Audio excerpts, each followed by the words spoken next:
ಮನುಷ್ಯನಿಗೆ ಸಮಸ್ಯೆ ಯಾವುದರಿಂದ?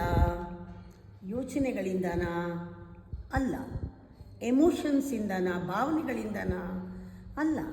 ಸಮಸ್ಯೆ ನೀನು ಯೋಚನೆಗೆ ಅಂಟ್ಕೊಂಡಿರೋದ್ರಿಂದ. ಯೋಚನೆ ಸಮಸ್ಯೆ ಅಲ್ಲ, ಯೋಚನೆಗೆ ಅಂಟ್ಕೊಂಡಿದೆಯಲ್ಲ. ಗಂಡ ಸಮಸ್ಯೆ ಅಲ್ಲ, ಗಂಡನ ಯೋಚನೆ ಇದೆಯಲ್ಲ ನಿನ್ನಲ್ಲಿ, ಆ ಯೋಚನೆಗೆ ನೀನು ಅಂಟ್ಕೊಂಡಿದೆಯಾ, ಅದು ಸಮಸ್ಯೆ ಏನಿದೆ. ಅದು ಬೇರು. ನಿನ್ನ ದುಃಖಕ್ಕೆ ಬೇರು ಯಾವುದು? Attachment, attached feeling. ನೀನು ಅದರ ಜೊತೆಗೆ ನಿನ್ನನ್ನು ಗುರುತಿಸ್ಕೊಂಡಿದೆಯಲ್ಲ, ಆ ಯೋಚನೆ ಜೊತೆಗೆ. ಗಂಡನ ಜೊತೆ ಗುರುತಿಸ್ಕೊಂಡಿಲ್ಲ, ಗಂಡನ ಬಗ್ಗೆ ಇರುವ ಯೋಚನೆ ಜೊತೆ ಗುರುತಿಸ್ಕೊಂಡಿದೆಯಾ. ಮಕ್ಕಳ ಜೊತೆ, ಮಕ್ಕಳು ಅನ್ನೋ ಭಾವನೆ ಯೋಚನೆ ಜೊತೆ ನೀವು ಅಂಟ್ಕೊಂಡಿದ್ಯಾ. You are identifying.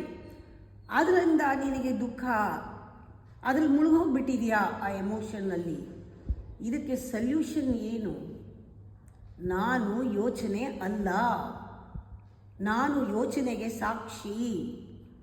ನನಗೂ ಯೋಚನೆಗೂ ಮಧ್ಯ ಒಂದು ಜಾಗ ಇದೆ. ಯಾವಾಗ ಆ ಗ್ಯಾಪ್ನ ನೋಡ್ತೀರಾ, ನಿಮ್ಮ ಯೋಚನೆ ಮುಗೀತು.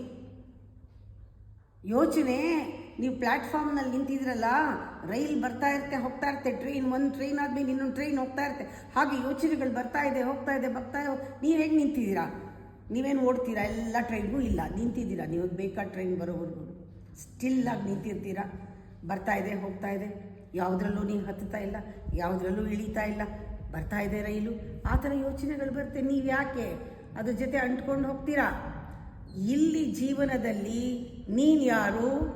Observer.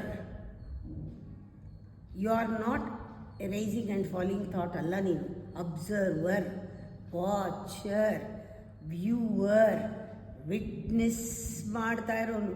You are an audience. ನಿಂತ್ಕೊಂಡು ನೋಡ್ತಾ ಇರೋನು ನೀನು, ವೀಕ್ಷಕ, ಪ್ರೇಕ್ಷಕ ನೀನು. ನೋಡು, ಹಾಗೆ ಸ್ವಲ್ಪ ಹೊತ್ತು ನೋಡು ಜೀವನನ, ಯೋಚನೆಗಳೆಲ್ಲ ಮಾಯ ಆಗೋಗುತ್ತೆ.